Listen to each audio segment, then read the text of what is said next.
ಭಾಳ ಕೆಂಪಗದೀನಿ, ನಾ ಉದ್ದದೀನಿ, ನಾ ಗಿಡ್ಡದೀನಿ, ತೊಗೊಂಡು ಏನು ಮಾಡ್ಬೇಕು? ಹೋಗಬೇಕಲ್ಲ ಒಂದಿಲ್ಲ ಒಂದು ದಿವಸ. ನೋಡ್ರಿ ನೀವು, ಒಂದೊಂದಿಷ್ಟು ಜನಕ್ಕೆ ಕೆಲವೊಂದಿಷ್ಟು ಮದಾಗ ಬಂದಿರ್ತಾವಂತ, ಹಣ ಮದ ಒಂದಿಷ್ಟು ಮಂದಿರ ಬಂದಿರ್ತಂತ, ಯೌವನ ಮದ ಒಂದಿಷ್ಟು ಜನಕ್ಕೆ ಬಂದಿರ್ತಂತ, ಒಂದಿಷ್ಟು ಜನಕ್ಕೆ ಕೀರ್ತಿ ಮದ ಬಂದಿರುತ್ತಂತ, ಒಂದಿಷ್ಟು ಜನಕ್ಕೆ ಸೌಂದರ್ಯದ ಮದ ಬಂದಿರ್ತತ್ತು. ನನಗಿಂತ ಯಾರು ಚಂದ ಇಲ್ಲ, ನಾನು ಭಾಳ ಚಂದ ಅದೇನೆ ಅಂತೇಳಿ ತೋರಿಸ್ತಿರ್ತಾರೆ.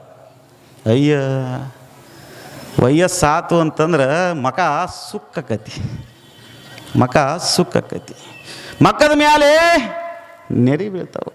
ನೀ ಎಷ್ಟು ಸುಂದರಿದ್ರೇನು ನಿನ್ನ ಹೃದಯನ ಸ್ವಚ್ಛ ಇರಲಿಲ್ಲ ಅಂದ್ರೆ ತಗೊಂಡೆ ಏನು ಮಾಡಬೇಕು? ಮುಪ್ಪು ಬರೋದೆ, ತಲೆಯನ್ನು ಕೂದಲು ಬೆಳ್ಳಗಾಗದೆ, ಆದ ತಕ್ಷಣ ಹೇರ್ ಡ್ರೈ ತರದೆ, ಅದನ್ನು ಕರ್ರಗೆ ಮಾಡ್ಕೊಳ್ಳೋದೆ, ಮತ್ತೆ 2 ದಿವಸಕ್ಕೆ ಬೆಳ್ಳಿ ಅಂತ ಬೆಳ್ಳನ್ನು ಕೂದಲು ಬರದೆ. ಹೇಳ್ತಾನವ ಭಗವಂತ, ಮಗನ ಹೊರಗೆ ನೀ ಬೇಕಾದಂಗೆ ಆಟ ಆಡು, ಒಳಗೆ ನಂದು ಏನು ಮಾಡ್ಬೇಕು ನಾ ಮಾಡೇ ಮಾಡ್ತಿರ್ತೀನಿ. ಯೌವನ ಆಯ್ತಂತ ಹೇಳಿ ಮುದುಕ್ಯಾರನ್ನ ನೋಡಿ, ಮುದುಕರನ್ನ ನೋಡಿ ಕಿಸಿಬೇಡ ಮಗನ, ಹಲ್ಲು ಕಿಸಿಬೇಡ, ಹಲ್ಲು. ನನ್ನಂಗೆ ನೀನು ಮುಂದೆ ಒಂದು ದಿವ್ಸ ಕೋಲ್ ಹಿಡಿಯಬೇಕಾ, ತಿನ್ಕಬೇಕಾ, ಹೋಗಿ ತಿನ್ಕಬೇಕು. ಇದು ದೇಹದ ಕರ್ಮ ರೀ, ಅನುಭವಿಸಬೇಕು.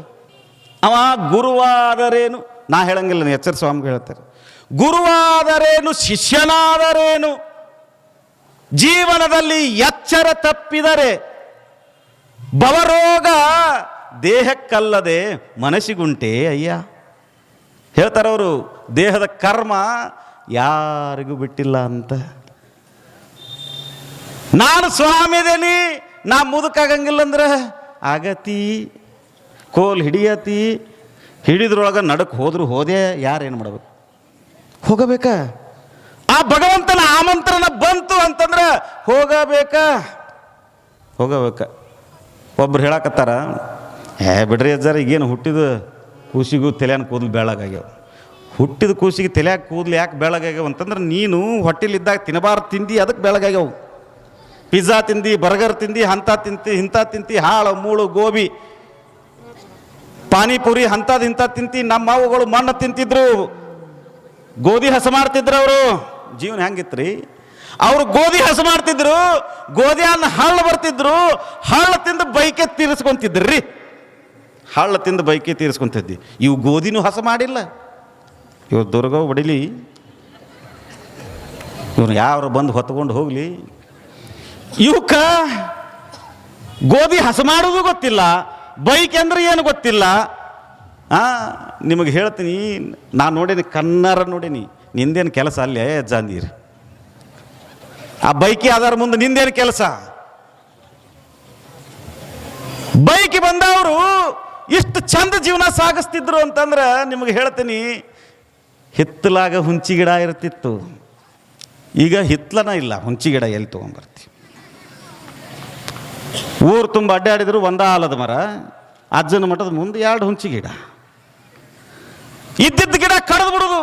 ಎಂತಾದ್ರಿ? ಜ್ವಾಳ ಹಸು ಮಾಡು ಮುಂದಾಗ ಬಂದು ಹಳ್ಳ ತಿಂದು ಬೈಕೆ ತೀರಿಸ್ಕೊಂಡು, ಆ ಹಳ್ಳ ತಿಂದಾಗ ಅಲ್ಲಿ ಹುಟ್ಟುವಂಥ ಮಗ ಎಂತ ಹುಡ್ತಾನಂತಂದ್ರೆ ಭೂಮಿ ಪುತ್ರ ಹುಟ್ಟತಾನ ಹೊರತಾಗಿ ಮತ್ತೆ ಯಾರು ಹುಟ್ಟಾಕ ಸಾಧ್ಯನೇ ಇಲ್ಲ. ಈಗಿನವ್ರು ಏನು ತಿಂತಾರ ನೋಡಿರಲಿ ನೀವು? ಅವರು ಹೊಟ್ಟಿಲೆ ಆಗ್ಯಾರಂದ್ರೆ ಮುಗಿದು ಹೋತು. ಟ್ರೀಟ್ಮೆಂಟ್ ಚಲೋ ಅವ್ರಿಗೆ. ಕಾಲು ತೆಳಗಿಡಬಾರ್ದು, ಕಾಲು ತೆಳಗಿಡಬಾರ್ದು, ಸಾಕ್ಸ್ ಹಾಕು, ಸಾಕ್ಸ್. ಹುಚ್ಚರ ಸಾಕ್ಸ್ ಹಾಕ್ಕೊಂಡ್ರೆ ಭೂಮಿ ತಾಯಿ ಆ ಒಡಲೊಳಗೆ ನೀವು ಕಾಲು ಇಟ್ಟಾಗನ ನಿಮ್ಮ ಜೀವನದ ಚಕ್ರದ ವ್ಯವಸ್ಥೆಗಳು ಬದಲಾಗೋದು. ನಿಮ್ಮ ದೇಹದೊಳಗೆ ಆ ತಾಯಿ ಒಡಲನ್ನು ತುಂಬಿಕೊಂಡಾಗ ಭೂಮಿ ತಾಯಿ ಮೇಲೆ ಹೆಜ್ಜೆ ಇಡಬೇಕು. ಯಾವಾಗ ಈ ಹೆಣ್ಣುಮಗಳು ತಾಯ್ತನದ ಅನುಭವವನ್ನು ಪಡ್ಕೊಳ್ಬೇಕಾಗಿತ್ತು ಅಂತಂದ್ರೆ ಚಾಪಿ ಹಾಸ್ಕೊಂಡು ನೆಲದ ಮೇಲೆ ಮಲಗಬೇಕು. ಈಗಿನೂ ಇವು ಮಗ ಹೋದ್ನ ರೊಕ್ಕಿಲ್ಲ ಅಂದರೂ ಸಾಲ ಮಾಡಿ ತೊಗೊಂಬರ್ತಾನೆ ಗಾದಿನಿ. ಟ್ರೀಟ್ಮೆಂಟ್ ಚಲೋ, ಗುಳಿಗೆ 1, 2, 3, 4 ಅದಕ್ಕಾಗಿ ನಾವು ಒಂದು ಟ್ರೆಜರಿ ಖರೀದಿ ಮಾಡ್ತಾರ್ರಿ. ಅದಕ್ಕಾಗಿ ಒಂದು ಟ್ರೆಜರಿ, ಆ ಟ್ರೆಜರಿ ತಗೊಂಡು ಬಂದು ಅದ್ರಾಗ ಏನು ಇಡಬಾರ್ದೆಲ್ಲ ಇಟ್ಟು ಅವನು ತಿನಿಸಿ ಈಗ 2 ದಿವಸಕ್ಕೊಮ್ಮೆ 3 ದಿವಸಕ್ಕೊಮ್ಮೆ ಗೋಬಿ ನೋಡ್ತಲ ಬಾಯಿ ತೆಗೆದು, ಗೋಬಿ ನಗುತ್ತಲ ಬಾಯಿನ ತೆಗೆದು, ರೀ ನನಗೆ ಪಾನಿಪುರಿ ತಿನ್ನುವಂಗಾಗೈತಿ. ಮಗ ಈ ಹೊಳೆಯಲ್ಲೂರಾಗ ರುಚಿ ಹತ್ತಲಿಲ್ಲ ಅಂತಂದ್ರೆ ಬದಾಮಿಗಾರ ಕರ್ಕೊಂಡು ಹೋಗ್ತಾನ, ಗದಿಗಾರ ಕರ್ಕೊಂಡು ಹೋಗ್ತಾನ, ಇಲ್ಲಕ್ಕಂದ್ರೆ ಹುಬ್ಬಳ್ಳಿಗೆ ಕರ್ಕೊಂಡು ಹೋಗಿ ತಿನ್ನಿಸ್ಕೊಂಡು ಬರ್ತಾನೆ. ನಾರ್ಮಲ್ ಡಿಲಿವರಿ ಆದಂದ್ರೆ ಆಗಿತ್ತ ಮಗನದು? Normal delivery ಆಗತ್ತನ? ಕೊಡ ಕೈಯಾಗ ಕುರ್ಚಿಗೆ, ಕೊಡ ಕೈಯಾಗ ಕಸಬರಿಗೆ ಬಗ್ಗೆ ಕಸ ಹೊಡಿಲಿಕ್ಕಿ ಏನಕ್ಕತ್ ದಾಡಿ. ಹಿಂದಿನ ಕಾಲದಾಗ ಒಡ್ಡು ಹೊರಕ್ಕೆ ಹೋಗಿ ಹೊತ್ಕೊಂಡು ಬಂದು ಅಲ್ಲೇ ಡೆಲಿವರಿ ಆದಂಥ ಮಕ್ಕಳು ಎಷ್ಟಿಲ್ಲ ಹುಟ್ಟಿರಿಲ್ಪ. ನಾನು ಕೈ ಎತ್ತು ನೋಡಿ, ಹೋಗಿ ಕೈ ಎತ್ತಿ ನೋಡು. ನನಗೆ ಗೊತ್ತ ಅವ್ನ ಮಕ ನೋಡಿದ್ಲಿ ಇವ್ ಹೊಲ್ದಾಗ ಹುಟ್ಟ್ಯಾನಂತ ಗೊತ್ತಿತ್ತು. ಅವ್ರವ್ವ ಒಡ್ಡು ಹೊರಕ್ಕೆ ಹೋದಾಗ ಹೊಡೆದಾಳ ಅವನ್ನ. ಎಷ್ಟು ಮಂದಿ ಇಲ್ರಿ, ಎಷ್ಟು ಮಂದಿ ಇಲ್ಲ. ತಿನ್ನುವಂಥ ಆಹಾರ ಬಯಕೆಗಳನ್ನು ಬತ್ತಿಸಿಕೊಂಡು ತಿನ್ನಬಾರದ ಆಹಾರಗಳನ್ನು ತಿಂದು ನಾರ್ಮಲ್ ಡೆಲಿವರಿ ಆಗಂದ್ರೆ ಆಗತ್ತನ? ಅದು vitamin A, vitamin B, vitamin C, ಆ ಟ್ಯಾಬ್ಲೆಟ್ ತೊಗೊಂಡು ರಬ್ಬರ್ ಉಬ್ಬದಂಗೆ ಉಬ್ಬಿರ್ತೈತೆ ರೀ ಒಳಗದು. ಮಗಂದು ಹೆಂಗೆ ಹೊರಗೆ ಬರ್ತೈತೆ ಅದು? ಅದನ್ನು ನೋಡಿ ಕಸಬರಿಗೆ ಕೊಡ್ರಿ, ಕೈಯಾಗ ಗೋಧಿ ಕೊಡ್ರಿ, ಹೊಲಕ್ಕೆ ಕೆಲಸಕ್ಕೆ ಕಳಿಸ್ರಿ, ಇಲ್ಲ ಅಂದ್ರೆ ಅಂಗಳ ಕಸ ಹೊಡೆಸ್ರಿ, ಮನೆಯಂದು ಎಲ್ಲ ಕೆಲಸ ಮಾಡಿ ಬೀಸಾಕ್ ಹಚ್ಚ್ರಿ.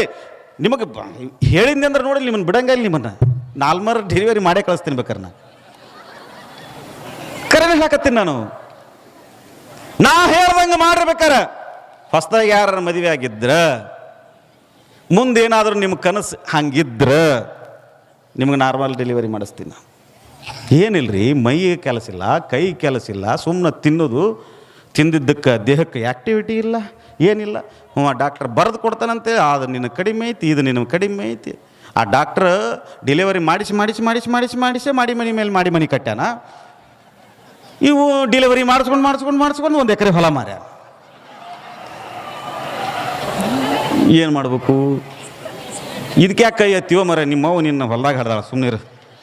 ಮತ್ತು ಅದಕ್ಕೂ ಕೈ ಎತ್ತಾನ, ಅದಕ್ಕೂ ಮತ್ತು ನಿಮ್ಮ ಅಪ್ಪ ಏನಾರು ಒಂದು ಹೊಲ ಮಾರಿಗೆ 1 ಎಕರೆ ಮಾರಿಗೆರಿ ಅನ್ನು ಇಲ್ಲಲ್ಲ.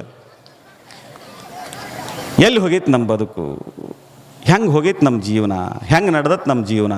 ಅದಕ್ಕೆ ಮುಪ್ಪು ಬರದೆ ಸಾವು ಬರದೆ ರೀ. ಒಂದಿಲ್ಲ ಒಂದು ದಿವಸ ಈ ಇಹಲೋಕವನ್ನು ಬಿಟ್ಟು ನಾವು ಹೋಗಲೇಬೇಕು. ಯಾರೂ ಈ ಭೂಮಿ ಮೇಲೆ ಗೂಟ ಹೊಡ್ಕೊಂಡಿರೋಕ್ಕಾಗಂಗಿಲ್ಲ. 777 ವರ್ಷ ಬದುಕಿದಂಥ ಬೂದಿ ಸ್ವಾಮಿ ನವಲ್ಗುಂದ ನಾಗಲಿಂಗಪ್ಪನ ಆಟಕ್ಕೆ ಪ್ರಾಣನ ಬಿಟ್ಟ. ಹೇಳ್ತೇನೆ ನಿಮ್ಗೆ, ಅದು ಒಂದು ಕತೆ ಭಾಳ ಚಲೋ ಐತಿ. ಅದ್ರೊಳಗೆ ನಮ್ಮ ಎಚ್ಚರಪ್ಪಜ್ಜನೂ ಇರ್ತಾನೆ. ಅವ ಇಲ್ಲೇ ಕುಂತ್ಕೊಂಡು ಆಟ ಆಡ್ತಿರ್ತಾನ. ಎಚ್ಚರ ಸ್ವಾಮಿಗಳು ಇಲ್ಲೇ ಕುಂತ್ಕೊಂಡ ಹೇಳ್ತಿರ್ತಾರಂತ, ಲೇ ನೋಡ್ರಿ ಲೇ ಅಲ್ಲಿ ಒಂದು ನಾಟಕ ಹುಡಾಕತ್ತಾನ ನಾಗ್ಲಿಂಗ್ ಅಂತಿದ್ರಂತ. ಅವರು ಲೇ ನಾಟಕ ಹುಡ್ಯಾನ ನಾಗ್ಲಿಂಗ್ ಅಂತಿದ್ರಂತ. ಅಂದರೆ ಆ ಗುರುಗಳ ಆ ಸಂತ ಶರಣರ ಮಹಾತ್ಮರ ಜೀವನ ಚರಿತ್ರೆಗಳಂತಂದ್ರೆ ಅವು ಬಹಳ ದೊಡ್ಡವು ಅನ್ನುವಂಥ ಮಾತನ್ನು ಇಲ್ಲಿ ತಿಳಿಸ್ತಾ, ಜೀವನದೊಳಗೆ ಈ 8 ಮಂದಿ ಗೆಳೆಯರನ್ನ ಯಾವತ್ತೂ ಮರ್ಯಾಕೆ ಹೋಗ್ಬೇಡ್ರಿ. ಮರಿತೀರನ್ರಿ? ಯಾರ ಮರ್ಯಾಕೆ ಹೋಗಕ್ಕೆ ಹೋಗ್ಬೇಡ್ರಿ. ಅದರಾಗಂತೂ ಲಾಸ್ಟ್ ಹೇಳಿದ್ನಲ್ಲಿ ಈಗ ಇದನ್ನಂತೂ ಮರ್ಯಾಕೆ ಹೋಗ್ಬೇಡ್ರಿ. ಅದಕ್ಕೆ ಪುಣ್ಯಾತ್ಮರೇ, ತಮ್ಮೆಲ್ಲರಿಗೂ ನಾನು ತಿಳಿಸೋದು ಇಷ್ಟೇ. ನಾಳೆ ದಿವಸ ಪಾದಯಾತ್ರೆ ಯಾವ ವಾರ್ಡ್ನೊಳಗೆ ನಡೀತೆ ಅಂಥೇಳಿ ಆಮೇಲೆ ಅವ್ರು ಹೇಳ್ತಾರೆ. ತಡ್ರಿ, ಮತ್ತೆ ಮೈಕ್ ತೊಗೊಂಡ್ರಿ ಹಂಗೆ ಹೇಳ್ತಾರೆ ಅವರು. ಇವತ್ತಿನ ಪಾದಯಾತ್ರೆ ಇಷ್ಟು ಅದ್ಭುತ ಆತಲ್ಲ, ಗಾಂಧಿ ತಾತನ ಮರೆಸಿಬಿಟ್ರು. ಗಾಂಧಿ ತಾತನ ಮರೆಸಿ ಅದ್ಭುತವಾಗಿ ಇವತ್ತೇನಪ್ಪ ಅಂತಂದ್ರೆ ಅವರು ಓಣಿ ಹೆಸರು ಹೇಳಿಲ್ಲವ. ನನ್ನಂತೂ ಒಟ್ಟ ಕೇಳಬೇಡ್ರಿ. ಯಾಕೆ ಅವ್ರದಾದ್ರೆ ಗಾಂಧಿ ನಗರ ಅಂತ ಹೇಳ್ತೀರಿ. ಇವ್ರು ಹಂಗೆ ಈ ಸಂಧಿಯಿಂದ ಈ ಸಂಧಿ ಹಿಡಿದು, ಈ ಸಂಧಿಯಿಂದ ಈ ಸಂಧಿ ಹಿಡಿದು, ಈ ಸಂಧಿಯಿಂದ ಹಿಡಿದು ಮತ್ತೆ ಎಲ್ಲಿಗೆ ಬಂದು ಲಾಸ್ಟ್ ಒಂದ ನೆನಪೈತೆ ನನಗೆ. ಎಲ್ಲೇ ದುರ್ಗಮ್ಮನ ಗುಡಿಯಾಗ ಮುಕ್ತಾಯ ಮಾಡಿದ್ದು. ಅಲ್ಲಿಗೆ ಬಂದು ಮುಕ್ತಾಯ ಆಯ್ತು. ಭಾಳ ಚಲೋ ಮಾಡಿದರು. ಇಷ್ಟು ಅದ್ಭುತ ನಡೆಯಕತ್ತೈತಿ ಪಾದಯಾತ್ರೆ ಅಂತಂದ್ರೆ ಭಾಳ ಚಲೋ ನಡೆಯಕತ್ತೈತಿ. ನಾನು ತಾಯಂದಿರಿಗೆ ಮತ್ತೆ ಕೇಳ್ಕೊಳ್ಳೋದು ಏನು ಅಂತಂದ್ರೆ, ಇದ್ರ ಜೊತೆಗೆ ನಮ್ಮ ಶರಣ ಬಂಧುಗಳಿಗೆ ಕೇಳ್ಕೊಳ್ಳೋದು ಇಷ್ಟೇ ಅಂತಂದರೆ, ನಾಳೆ ಒಬ್ಬ ಬಹುದೊಡ್ಡ ಸಾಧಕ ನಿಮ್ಮ ವೇದಿಕೆ ಮೇಲೆ ಬರ್ತಾನೆ. ಅವನ ಜೀವನ ಚರಿತ್ರೆಯನ್ನು ನೀವು ಕೇಳಿಬಿಟ್ರಿ ಅಂದ್ರೆ ಆಶ್ಚರ್ಯಪಡ್ತೀರಿ. ಅಂತ ಕರೆಸಿದ್ದಪ್ಪ ಸಿರಸಂಗಿ ಡಾಕ್ಟರ್ ಕರಿಸಿದ್ದಪ್ಪ ಸಿರಿಸಂಗಿ, ವರದಶ್ರೀ ಫೌಂಡೇಶನ್ನ ಕಾರ್ಯದರ್ಶಿಗಳು, ನಮ್ಮ ಶ್ರೀಮಠದ ಶಿಷ್ಯರು. ಆ ಸಾಧಕ ಅವನ ಸಾಧನೆ ಮುಗಿಲೆತ್ತರಕ್ಕೆ ಮುಟ್ಟಿರುವಂಥದ್ದು. ಸರಿಸುಮಾರು ಒಂದು 5ರಿಂದ 10 ಲಕ್ಷ ಜನಕ್ಕೆ ತನ್ನ ಕೈಯಿಂದ ಆಯುರ್ವೇದಿಕ್ ಚಿಕಿತ್ಸೆಯನ್ನು ಮಾಡಿ ಆರಾಮ ಮಾಡ್ಯಾನ. ಅದು ನಮ್ಮ ಬಳಗ, ನಮ್ಮ ಬಳಗ. ಅಜ್ಜವ್ರು ಹೇಳಕತ್ತಿದ್ರು, ಹಿರಿಯರು ಹೇಳಕತ್ತಿದ್ರು ಆಗಲೇ. ಅಜ್ಜವ್ರ ಕಣ್ಣಿನ ಸಮಸ್ಯೆ ಏನೇ ಇರಲ್ರಿ, ನಿಮಗೆ ಹೇಳ್ತೀನಿ, ನಮ್ಮ ವರದಶ್ರೀ ಫೌಂಡೇಶನ್ ಅಂದರೆ ನಮ್ಮದೇ ಅದು. ನಾವು ಗೋಶಾಲೆ, ಆಯುರ್ವೇದಿಕ್, ಅದ್ರ ಜೊತೆಗೆ ಆರೋಗ್ಯದ ಬಗ್ಗೆ ಬಹಳ ದೊಡ್ಡ ಕೆಲಸವನ್ನು ಮಾಡಕತ್ತೀವಿ. ನಾಳೆ ಹೇಳ್ತೀನಿ ಅವರಿದ್ದಾಗ ನಿಮಗೆ ಅದನ್ನು ವಿಷಯನ.